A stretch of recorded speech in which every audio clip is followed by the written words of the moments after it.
There's a moment in sport that you almost never get to witness in real time. That split second when someone goes from being a name you vaguely recognize to a name you will never forget.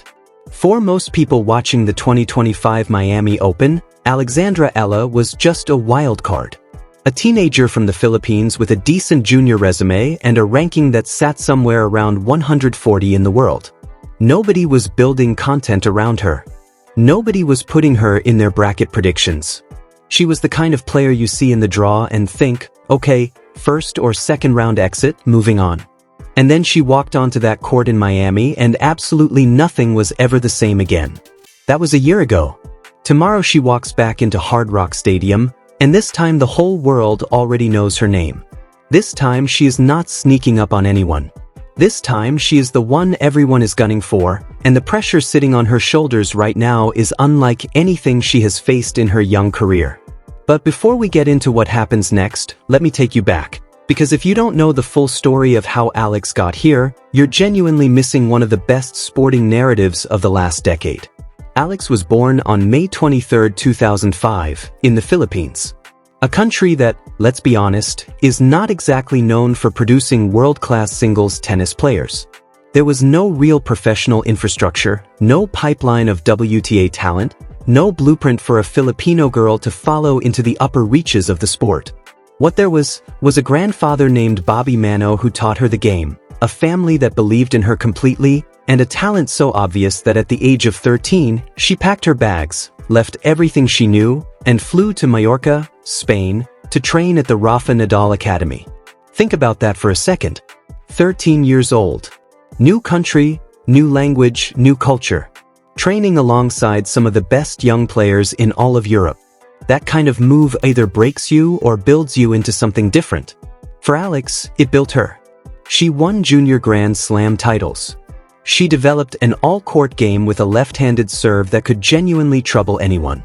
She turned professional at 15 and started the long, grinding climb up the rankings that every young player has to survive before the real story begins.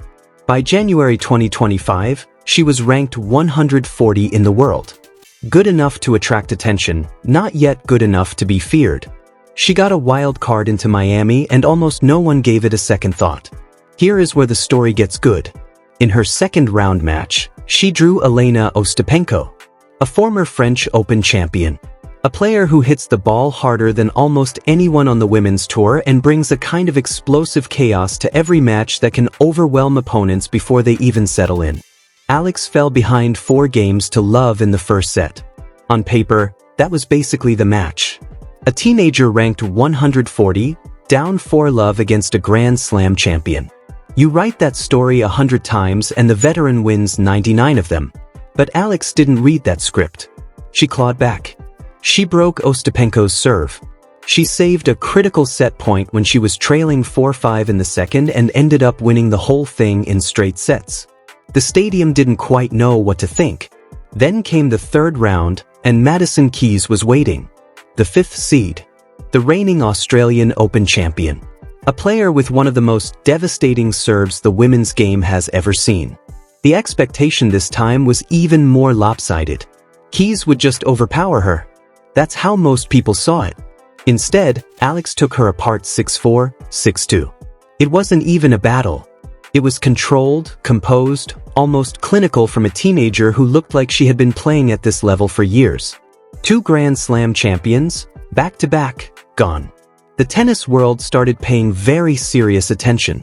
And then the quarterfinals arrived, and with them, the match that turned a great story into something genuinely legendary. Waiting across the net was Iga Swiatek, 5-time Grand Slam champion. World number 2. One of the most dominant players the women's game has produced in a generation. Alex beat her 6-2, 7-5. Let that settle in for a moment. She broke her serve. She went down 2-4 in the second set and came back. She absorbed every bit of pressure that the world number 2 threw at her, and she answered every single time. 3 Grand Slam champions in a row. Wild card, ranked 140. Social media lost its mind. Back in the Philippines, it was the middle of the night and none of that mattered because nobody was sleeping anyway. Bars in Manila were packed. Living rooms across the country were electric. Filipino communities in California, in the Middle East, everywhere, were watching together, crying together, screaming together. She lost in the semifinals to Jessica Pegula in 3 hard sets. A match she genuinely could have won. But by that point the result almost felt secondary because what had already happened was historic. Alex left Miami ranked inside the top 75. She became the first Filipina in the Open era to reach a WTA semifinal. And the trajectory of her entire career had shifted in the space of one unforgettable week. Fast forward to right now. March 2026. The wild card ranked 140 doesn't exist anymore. In her place is Alex Eala, world number 29, carrying the highest ranking any Filipino tennis player has ever held. In 2025 she finished with a 40-26 record. She broke into the top 50, won a WTA 125 title, reached a WTA final, took home 2 WTA Moments of the Year Fan Awards, and ended a 26-year drought for the Philippines at the SEA Games. This year she came into Miami off a run at Indian Wells where she beat Diana Yastremska in a 3-set midnight match that had the crowd absolutely riveted, before advancing further when Coco Gauff retired injured in their 3rd round. She did lose to Linda Noskova in the round of 16, 6-2, 6-love, and that scoreline was a reminder that the road at this level is never smooth. But she responded like someone who knows exactly who she is. She moved on. She showed up in Miami with her head clear and her focus sharp. And now here is where the pressure starts to feel almost suffocating. Alex is defending 390 ranking points from last year's semifinal run. 390 points for a player sitting at number 29. If she loses early, those points disappear and the rankings projections are brutal. Some estimates put her outside the top 40 with a first-round exit. She has never had to defend points like this before. Never had to walk into a tournament as the player everyone is expecting to win, knowing that a single bad week could unravel months of work. On top of that, Miami Open Tournament director James Blake has confirmed she will play her opening match on center court at Hard Rock Stadium. Not a secondary show court, the main stage. His reasoning was straightforward. The Filipino fan base that travels and organizes and shows up for Alex has become one of the most passionate and visible followings in all of professional tennis. At Indian Wells last week, fans were filling the stands just to watch her practice. Not her match, her practice. When her training session moved courts, the crowd moved with her. Tournament organizers at that level don't do that for players ranked outside the top 20. But Alex isn't just a tennis player to those people, she is a cultural moment. So imagine the scene tomorrow. Center court, Hard Rock Stadium. Thousands of fans with Philippine flags, wearing her name on their backs, creating an atmosphere that is going to feel more like a boxing event in Manila than a second-round tennis match in Florida. And standing across that net, ready to absorb all of it without flinching, is Laura Siegemund. Please do not underestimate this woman. That would be a serious mistake. Yes, she is 38. Yes, her 2026 singles season has been rough with only 1 win heading into this tournament. But 8 months ago she walked into Wimbledon at 37 years old and reached the quarterfinals, becoming the oldest woman to do that at SW19 in the Open era.